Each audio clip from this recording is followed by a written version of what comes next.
Bonjour, il nous arrive à tous bien sûr de prier. Même ceux qui ne connaissent pas encore le Seigneur, à un moment ou un autre dans leur vie, se mettent à prier. Mais ce n'est pas parce que nous prions que nous verrons des exaucements, puisqu'il faut prier en accord avec la parole de Dieu, dans la foi, et surtout il y a des obstacles à la prière dont le pasteur Stéphane Caddy aujourd'hui va nous parler. Je vais donc te laisser la parole, Stéphane, on t'écoute.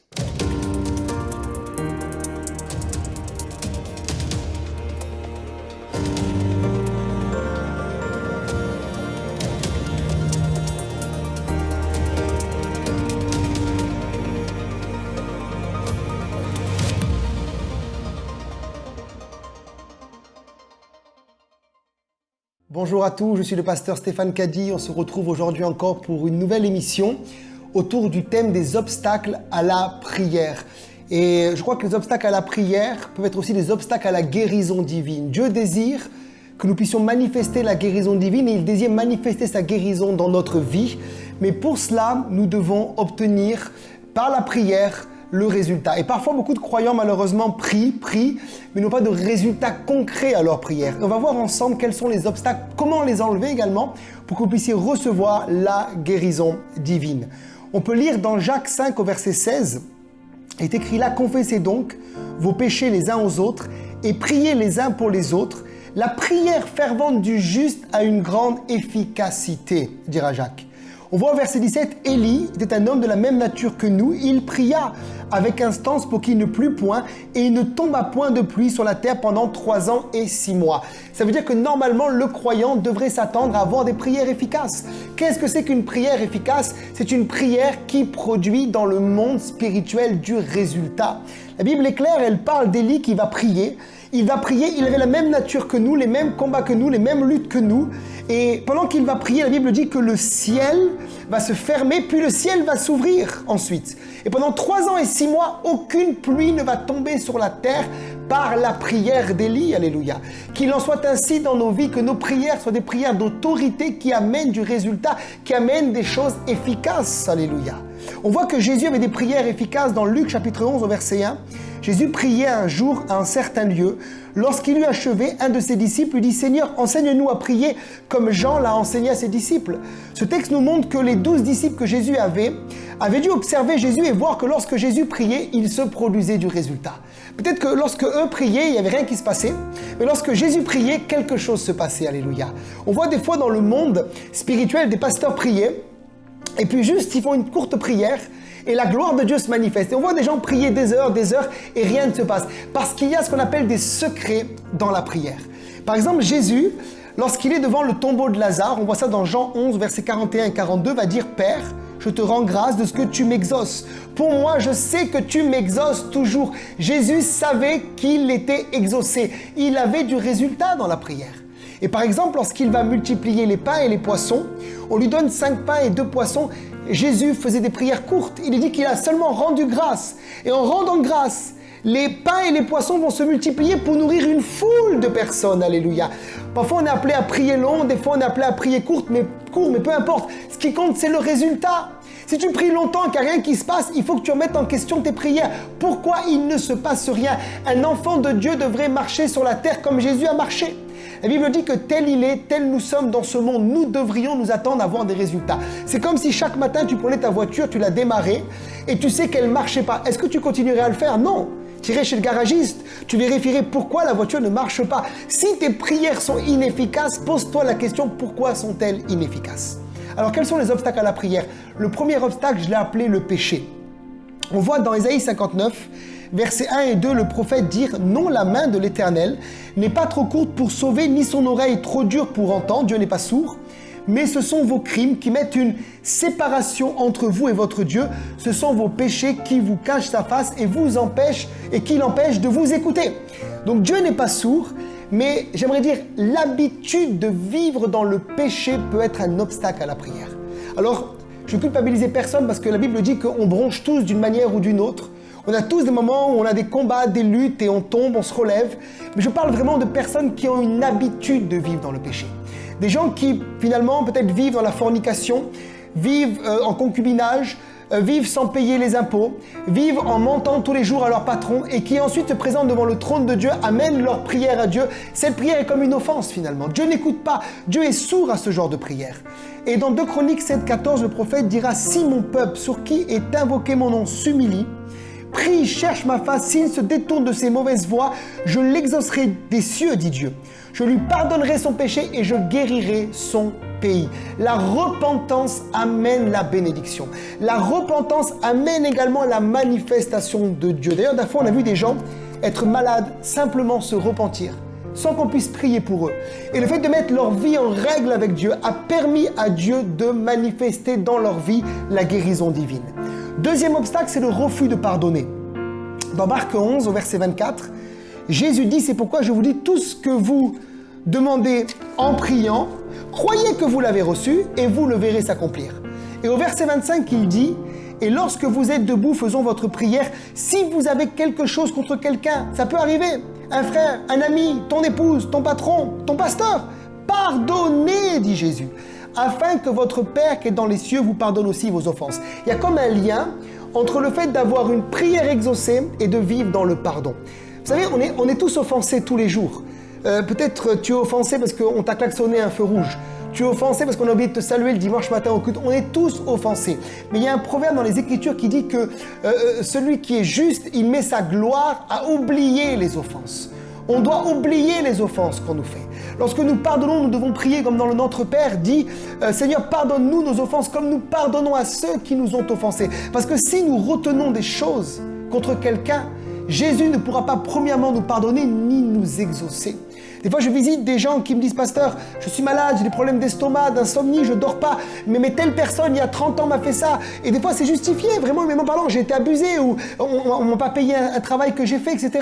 Mon frère, ma soeur, quoi qu'on ait pu te faire, Dieu veut que tu pardonnes. Et plus que cela, il veut te donner la capacité de pardonner. Quand tu regardes à l'œuvre de Jésus à la croix, tu reçois ton pardon, mais tu reçois aussi la force et la capacité de pardonner, comme lui-même l'a fait à ses ennemis. Il dira à la croix, Père, pardonne-leur leurs offenses, car ils ne savent pas ce qu'ils font.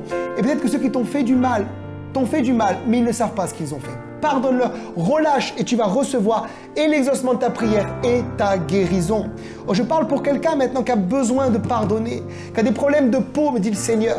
On t'a fait du mal et ça a créé en toi des eczémas, me dit le Seigneur. Tu as besoin de pardonner à la personne qui t'a fait du mal. Il y a une personne, on te devait une somme d'argent, on ne te l'a pas donnée. Et tu es amer. Et ça a créé en toi comme des problèmes d'estomac, comme du fiel, comme de l'amertume dans ton estomac. Tu as des brûlures, me dit le Seigneur. Tu dois relâcher et pardonner cette personne. Pardonne ton pasteur. Pardonne les autorités que Dieu a mis sur ta vie. Tu as été blessé, ça reste des hommes. Pardonne. Si tu ne pardonnes pas, tu ne peux plus recevoir leur enseignement. Pardonne pour être au bénéfice de leur onction. Troisième obstacle, c'est le fait de ne pas prier dans la volonté de Dieu. Et il est important pour nous qui prions de connaître la volonté de Dieu pour notre vie. Par exemple, dans 1 Jean 5, 14, il dit « Nous avons auprès de lui cette assurance que si nous demandons quelque chose selon sa volonté, il nous écoute » au verset 15. Et si nous savons qu'il nous écoute, nous savons que nous possédons alors la chose que nous lui avons demandée, quelle qu'elle soit. C'est pas important la chose. Ce qui est important, c'est est-ce que je prie dans la volonté de Dieu, oui ou non. Et le filtre pour être écouté, avant même d'être exaucé, écouté par Dieu, c'est la volonté de Dieu. Dieu n'écoute pas toutes les prières. Un jour, une femme me disait, pasteur, ma voisine m'a fait du mal, je vais prier pour que le feu descende sur elle. Alléluia, que Dieu n'exauce pas cette prière. Si le feu descend sur tout le monde, on serait mal barré. Parce que Jésus n'est pas venu pour perdre les gens, mais pour les sauver. D'ailleurs, les disciples voudront à un moment maudire les Samaritains, que Dieu envoie le feu sur eux. Et Jésus n'a pas exaucé de telles prières. Tu dois, en tant qu'enfant de Dieu, devenir mature et prier des prières conformes à la volonté de Dieu. Jacques dira dans Jacques 4, verset 3, « Vous demandez et vous ne recevez pas parce que vous demandez mal dans le but de satisfaire vos passions. » Il y a des prières qui sont inspirées par la chair. Il y a des prières qui sont inspirées par des mauvais esprits parfois aussi. Ils viennent dans tes pensées te donner des idées, des envies et tu vas prier ces choses. Ne prie pas ces choses-là. Prie la volonté de Dieu. Et la volonté de Dieu, elle est révélée où ça? Dans la parole de Dieu. Quand tu pries une prière qui est dans les Écritures, tu pries toujours la volonté de Dieu. C'est révélé. La volonté parfaite de Dieu, c'est le logos de Dieu.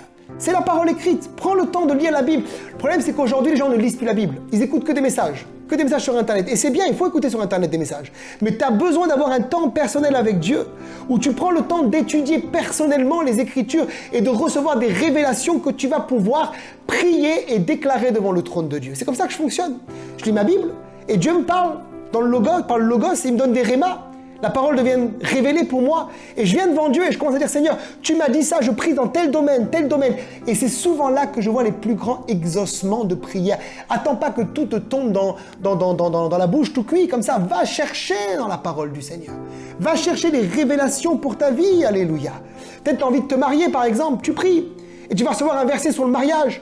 Tu viens devant Dieu, devant le trône de Dieu, tu déclares ce verset et tu restes dans la foi jusqu'à obtenir et tu vas obtenir ton mariage, alléluia, ou ta guérison, si c'est un besoin de maladie ou de santé. Dieu veut le faire. Également, prier dans la volonté de Dieu, c'est prier par le Saint-Esprit. Romains 8, verset 28 dit, ou 26, de même, pardon, aussi l'Esprit, au verset 26, nous aide dans notre faiblesse, car nous ne savons pas ce qu'il convient de demander dans nos prières, mais l'Esprit intercède par des soupirs inexprimables.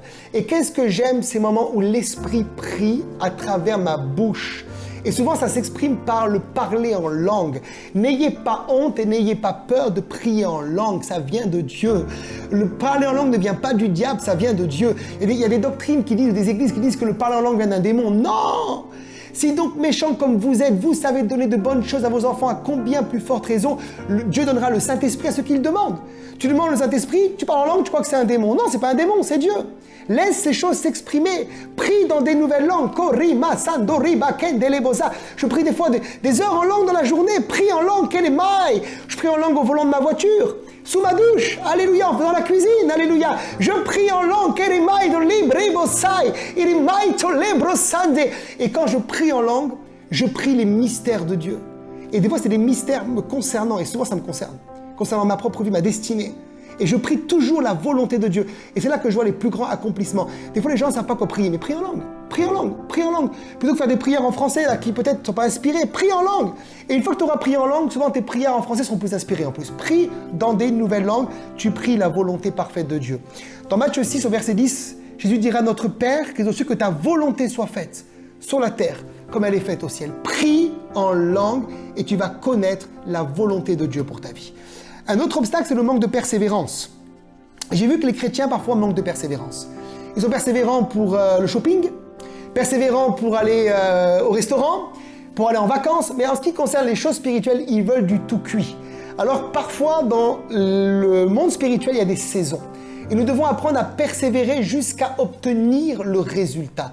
D'ailleurs, le mot persévérer, c'est percer et vous verrez. On voit dans Luc 18 au verset 1, Jésus leur adressa une parabole pour montrer qu'il faut prier et ne point se relâcher. Et là, il va parler d'une veuve qui va prier jusqu'à obtenir de la part du juge inique ce qu'elle a demandé.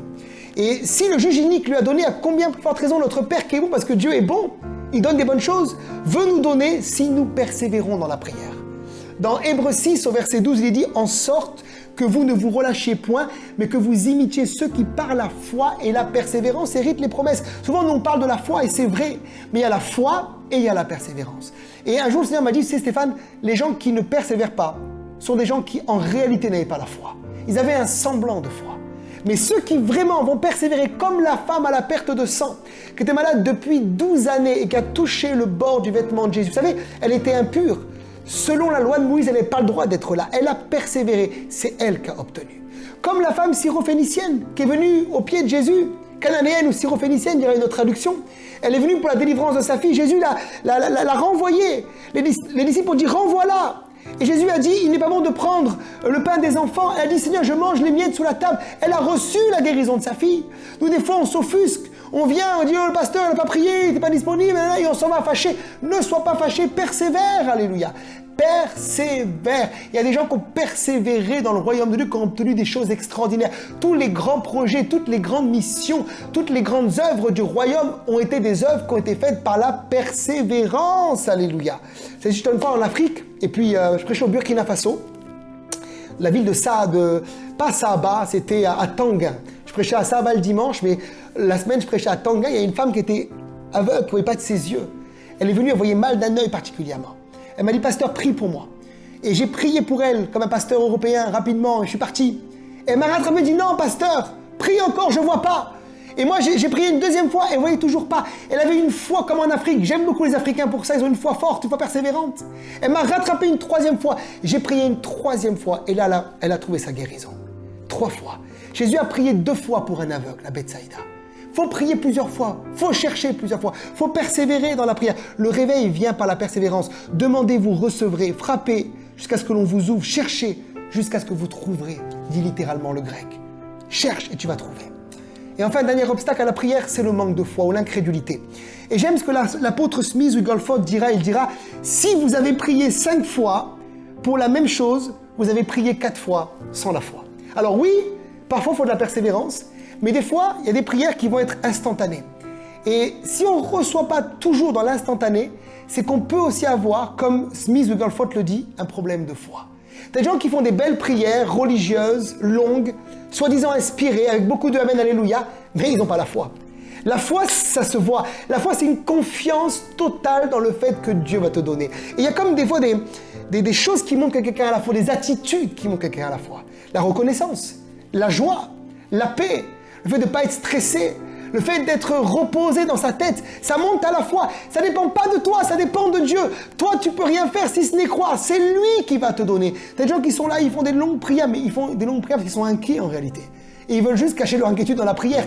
Si tu as la foi, tu es tranquille, tu es cool, alléluia. Tu sais que Dieu va le faire.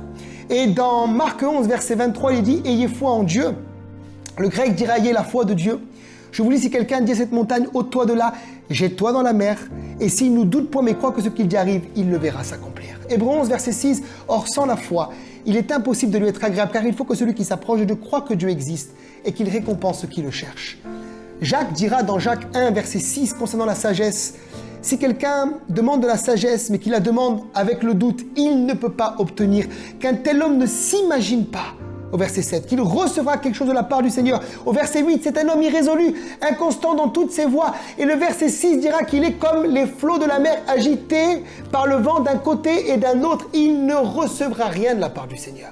C'est pour la sagesse, c'est pour la guérison, c'est pour le travail, c'est pour le mariage, c'est pour les finances. Ça concerne tous les domaines de ta vie. Tous les domaines de ta vie et toutes les prières que tu fais doivent être accompagnées de la foi. Je conclus en disant que dans Hébreux 4,16, il dit « Approchez-vous du trône de la grâce pour être secouru dans tous vos besoins et obtenir miséricorde. » Quand on s'approche de Dieu, on devrait s'attendre à recevoir. Il y a tellement de gens qui prient, mais ils ne s'attendent à plus rien. Ils prient sans s'attendre à rien. Prie en t'attendant à quelque chose. Prie en enlevant les obstacles à la prière et tu vas recevoir quelque chose de la part du Seigneur. J'aimerais prier pour tous ceux maintenant qui ont des prières bloquées depuis tant d'années. Pour que le Seigneur, là où vous êtes, se manifeste. Peut-être certains qui ont manqué de persévérance. Que Dieu vous encourage dans la prière et que vous puissiez vous lever jusqu'à obtenir maintenant la guérison et le résultat. On va prier ensemble. Alléluia. Alléluia. On va prier ensemble maintenant pour vous. J'aimerais juste peut-être inviter ceux qui nous regardent maintenant et qui n'ont jamais donné leur vie au Seigneur à donner leur vie à Jésus-Christ. Vous savez, on pouvait prier, mais ne pas être né de nouveau, ne pas avoir reçu la semence de l'Évangile en vous. Et Dieu n'entend pas votre prière non plus. Et je pense que pour avoir des prières régulières exaucées, il faut devenir un enfant de Dieu. Or, Dieu n'exauce pas tout le monde, il exauce ses enfants. Tellement de gens prient dans tellement de religions différentes dans le monde entier, mais Dieu ne les écoute pas. Parce qu'il écoute ceux qu'il a adoptés en Jésus-Christ. J'aimerais vous inviter, si vous nous regardez maintenant et vous n'avez jamais donné votre vie au Seigneur, à faire ce pas de foi, à croire que Jésus est mort il y a 2000 ans à la croix pour vous et qu'il est ressuscité d'entre les morts et à le recevoir dans votre cœur comme Sauveur et Seigneur. Avant de recevoir la guérison, recevez le Fils de Dieu, recevez le salut qu'il nous donne gratuitement en Jésus-Christ. Simplement répétez cette prière avec moi, dites « Seigneur Jésus, je crois que tu es mort à la croix. Je crois que tu es le Fils de Dieu, que tu as donné ta vie pour moi en rançon, que tu as été mis au tombeau et que le 3e jour, tu es sorti vainqueur du tombeau. Je te demande pardon pour mes péchés. Je te donne ma vie, je te donne mon cœur. Inscris mon nom dans le livre de vie. Alléluia. Fais de moi un enfant de Dieu, un enfant du roi. Je te reçois maintenant, Seigneur, et je me repens dans le nom de Jésus. Amen. Si vous avez fait cette prière, croyez que vous êtes devenu un enfant de Dieu. Et j'aimerais prier pour tous ceux qui nous regardent maintenant et qui ont des blocages à la prière, peut-être plusieurs ont prié pendant des années et les prières sont restées comme en suspens. Rien ne s'est manifesté. J'aimerais t'inviter, c'est ce que l'Esprit de Dieu me dit maintenant, à maintenant manifester une foi supérieure. Et ce n'est pas une foi normale, c'est comme le don de foi. C'est comme si je sens pendant que je vais prier, le don de foi va être communiqué à des personnes qui nous regardent et qui maintenant n'ont peut-être pas la foi pour recevoir l'exaucement, une foi suffisante. C'est comme un don de foi, c'est un niveau de foi supérieur. Tu vas recevoir des gens qui peut-être ont des problèmes avec la guérison. Ils n'ont pas reçu la guérison, vous avez prié, fait l'onction d'huile, vous avez jeûné. C'est comme pas une foi naturelle, mais c'est le don de foi qui va venir sur vous maintenant. Et vous allez recevoir l'Esprit de Dieu voudrait dire d'abord à des personnes qui nous regardent, c'est dans le calme et la confiance que sera votre force. Vous vous agitez, vous courez, parce que les choses ne viennent pas, vous allez de droite, vous allez de gauche, mais l'Esprit de Dieu veut vous dire, c'est dans le calme et la confiance, mon enfant, que sera ta force. Je suis tout puissant pour agir, je suis tout puissant pour te relever, je suis tout puissant pour me révéler à toi et pour te restaurer, mais je veux que tu manifestes ta foi à travers le calme et la confiance, dit le Seigneur. Et tu verras ma gloire, tu t'agites pour peu de choses, tu t'excites pour peu de choses. Sois calme, te dit le Seigneur. Je veux que tu portes plus de fruits, mais sois calme, reste dans mon amour, reste dans mes bras, demeure en moi, te dit le Seigneur, et tu verras des plus grandes choses. Je prie, Seigneur, pour ces personnes agitées. Je prie, Père, pour ces personnes qui ont des prières bloquées, qui ont besoin de voir un exaucement qui ne vient pas. Je prie, Esprit de Dieu, que les choses se débloquent maintenant. Recevez, oh, alléluia, recevez maintenant le don de foi au nom de Jésus. Recevez un réma de la part de Dieu. Croyez que dans les temps qui viennent maintenant, une percée va venir au nom de Jésus. Et que ce que vous attendez depuis des années, vous allez l'obtenir au nom de Jésus. Marie, baba, baba, shendele, borobo, zanda. Parlez en langue derrière votre écran. Kele, mamaya, ribazo, riba. Vous parlez dans le don de foi, descend maintenant. Ruzandele baba jede, rigazo, ribababaya, ribabayere bebebebe zegedele bozanda. Il est relâché maintenant au nom de Jésus. Il est relâché. Dieu touche des personnes qui ont des organes défaillants. C'est des organes défaillants, en particulier au niveau du cœur. Je prie pour vous dans le nom de Jésus. Que la puissance de Dieu vous touche. Traverse cet écran maintenant et que là où vous êtes, la puissance de guérison touche ces organes défaillants et que vous soyez maintenant relevés dans l'autorité du nom puissant du Seigneur Jésus. Je prie pour des personnes également qui n'ont pas de travail, me dit le Seigneur, et vous devez payer des loyers. Je vois devant mon esprit comme des traites à payer, des choses qui doivent venir là rapidement et il n'y a pas les finances. Je prie au nom de Jésus cette semaine, vous allez poser un CV et je prie que le travail soit libéré. Mettez la main droite en l'air. Karama tata rabababato rababababache oh ribabasata. Je prie maintenant l'opportunité de Dieu pour un travail. Je prie pour toi au nom de Jésus. Les finances vont venir, elles vont se débloquer. Mais plus que cela, je vais te donner maintenant qu'un employeur te prenne à plein temps, que tu reçoives un CDI dans le nom de Jésus. Oh, je prie pour toi, reçois maintenant. Tu es le sel de la terre et la lumière du monde. Deutéronome 28 dira que nous sommes la tête et non la queue. Nous serons toujours en haut et jamais en bas. Et je prie pour toi que tu sois non pas en bas de l'échelle, mais que tu montes à un niveau supérieur au nom de Jésus. Oh, je prie pour toi que le travail vienne, que l'opportunité de Dieu vienne. Au nom de Jésus, il le fait, il le débloque. C'est pour toi aujourd'hui. Tu peux le recevoir d'abord dans le monde spirituel et ça va se manifester dans le monde naturel, dans l'autorité du nom de Jésus. Arabashada rababaso rakatatatatata rosadadadache bricando lebelebelebelebe santa. J'entends que quelqu'un a besoin d'un rein, me dit le Seigneur. Tu as besoin d'un rein pour une opération. Kerinda ruzanda uriba uri arozo radadashi uriba baba santa. Et sur la liste pour le rein, tu es tout en bas. Tu es tout en bas. Normalement, tu es la dernière personne qui doit être appelée. Mais tu vas être appelé bientôt pour cette opération. Le rein va venir, me dit le Seigneur. C'est le Seigneur qui va te l'envoyer. Tu doutes parfois. Tu as peur parce que tu as peur que ce rein ne soit pas sain. Le Seigneur te dit, va, c'est moi qui t'ouvre la porte au nom de Jésus. Va, c'est moi qui t'ouvre la porte au nom de Jésus. Tu vas te faire opérer. L'opération va bien se passer et tu pourras prendre tes enfants dans les bras, ton épouse dans dans les bras, tu n'auras pas à craindre parce que ce rein ne sera pas défaillant. La main du Seigneur est derrière cette opération. Quelque chose de divin va se passer. Tu vas être appelé très rapidement dans les prochains jours et tu vas te faire opérer et tout va bien se passer, te dit le Seigneur. Korimandelebosa. S'il vous plaît, bien-aimés, ne limitons pas Dieu. Ne limitons pas Dieu. Ne citons pas simplement des versets bibliques pour dire que Dieu fait des grandes choses sans jamais les vivre. Citons-les, mais vivons-les. Alléluia. Dieu fait des exploits.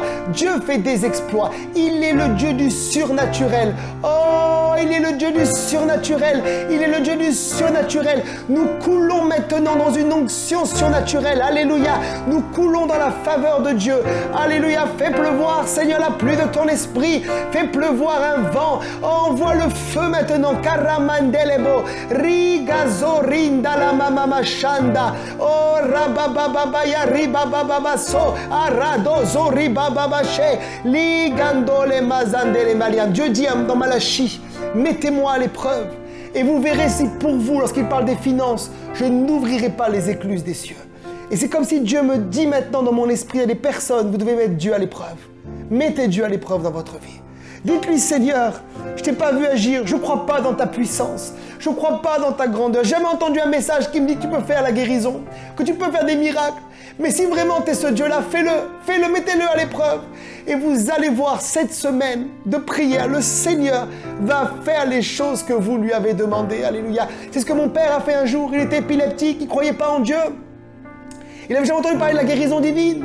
On lui a juste dit Dieu peut te guérir, mais il savait pas que c'était accompli à la croix. Il n'a pas reçu l'onction d'huile, rien. Il a dit à Dieu, si c'est vrai, fais-le, fais-le. Et il a reçu dans sa maison une vision de Jésus à la croix avec le sang qui a coulé. Et une voix lui dire, chaque goutte de sang, Christian, c'était pour toi. Et il a reçu sa guérison instantanément. Il prenait du Valium. Il faisait 5 à 7 crises d'épilepsie par jour. Il surinait dessus, il se mordait la lèvre. Ma mère avait reçu de la part du médecin cette direction, reprenez-le à la maison, il va mourir dans quelques jours. Et mon père, ça fait 40 ans qu'il est dans le ministère, il s'est repris des prisons, il va dans les prisons, il va partout, il évangélise. Dieu l'a guéri, il a mis Dieu à l'épreuve. S'il vous plaît, mettez Dieu à l'épreuve. Notre Dieu n'est pas sourd, ce n'est pas une idole muette. Oh, ce n'est pas une idole qui n'entend pas, qui ne voit pas, qui ne parle pas, qui ne touche pas. Notre Dieu est au ciel, alléluia. Et il fait tout ce qu'il veut. Seigneur, je scelle maintenant toutes ces guérisons derrière les écrans. Je scelle ce que tu as fait. Je scelle le don de foi continue d'agir dans mon esprit. Je le vois. Je scelle maintenant. Et plusieurs reçoivent encore maintenant l'exaucement de la prière. Recevez votre délivrance, votre guérison et la provision surnaturelle de Dieu pour votre vie et votre famille. Qu'il en soit ainsi. Au nom de Jésus, j'ai prié. Amen. Je prie qu'il n'y ait aucun obstacle à l'exaucement de la prière dans notre vie personnelle. On va se retrouver demain pour notre dernière journée avec le pasteur Stéphane Caddy, demain dans Prière Inspirée.